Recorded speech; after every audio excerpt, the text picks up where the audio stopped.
আসসালামু আলাইকুম। আমার নাম এনায়েত। আমি ঢাকা জেলার ডোবার থানা থেকে এসেছি। এমকে টেকনিক্যাল ইনস্টিটিউটে ভর্তি হয়েছি দুটি ডিপার্টমেন্টে, একটি প্লাম্বিং অ্যান্ড পাইপ ফিটিং আর একটি ইলেকট্রিক্যাল হাউস ওয়ারিং। আমার নাম মিনার, আমার জেলা হচ্ছে চাঁপাইনবাবগঞ্জ। আসসালামু আলাইকুম, আমার নাম মোহাম্মদ শ্রাবণ আহমেদ। আমি আসছি ময়মনসিংহ জেলা থেকে।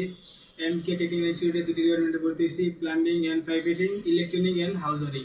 আজকে আমরা বাল্বটির মাধ্যমে গিজার কীভাবে লাইন করতে হয় সেটা প্র্যাকটিক্যাল করবো এবং আপনাদের দেখাবো। সুন্দর। তাহলে ভাল্ব কি লাগাইতে গেলে কি লাগতেছে? ওখানে একটা সকেট লাগবে, হাফ ইঞ্চি সকেট লাগে। তারপর আমরা বাল্বটি লাগাই। সুন্দর করে লাগাও।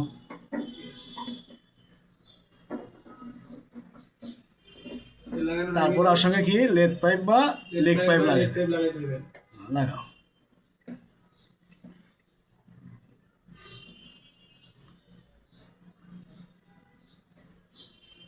তাহলে এখন গিজারে কি হবে? এই পানি এই ভাল্বকির মাধ্যমে কি করতে পারবো? আমরা কন্ট্রোল করতে পারবো। গিজার যে কোনো সময় যদি খুলে নিয়ে দেওয়া লাগে তাহলে ভাল্বকিটা বন্ধ করে আমরা গিজারটা আরেক জায়গায় বা অন্যত্র নিয়ে যাইতে পারবো। তাহলে এই প্র্যাকটিক্যালটা কি ভালো মতো শিখছি? এখন গিজার এক জায়গা থেকে আরেক জায়গায় নেওয়া কি সহজ না কঠিন হবে? সহজ হয়ে যাবে। তা আমাদের এখানে প্র্যাকটিক্যাল কেমন শেখানো হয়?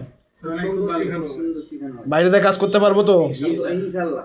তাহলে এখানে গিজারের পূর্ণাঙ্গ লাইন আমাদের কি করা আছে। মিনাল একটু সাইড হও, দেখো। হ্যাঁ, এখানে পুশ শাওয়ার বা হানি শাওয়ারটাও লাগানো আছে। কীভাবে ঠান্ডা পানি গরম পানি আসবে, আবার বাস শাওয়ার কীভাবে লাগানো, সব ফিটিংস এখানে করা আছে।